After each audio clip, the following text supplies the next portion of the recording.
Welcome to Penrose Learning, where we make understanding easy. Start every formula with an equals sign and reference cells like A1 or B2. Use simple operators plus, asterisk, and slash to build calculations between cells. Use sum A1, A10 to total ranges and average B1, B20 to calculate means quickly. Lock important values using absolute references like to keep them fixed when copying formulas. Use parentheses to control order of operations and avoid mistakes. Keep formulas short and test with sample data to confirm correct results. Use if condition, value if true, value if false to perform conditional logic inside cells. Combine if with and or to evaluate multiple criteria in a single formula. Format numeric outputs with 2 decimal places or currency like dollar and percentages such as 25%. Use text, value 0.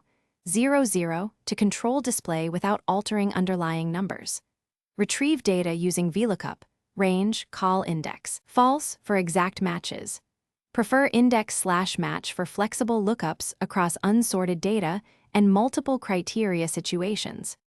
Combine text using concat or an operator and extract parts with left or right functions.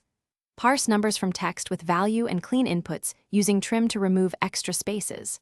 Wrap risky formulas inside IFER, formula, fallback, to return friendly results instead of error codes. Use named ranges or Excel tables to reference ranges with meaningful names. Audit formulas with evaluate formula and trace dependents to find logic errors. Regularly save versions and document key formulas in a README sheet for future maintenance. Thanks for watching. If this was helpful, leave a like and consider subscribing. See you next time.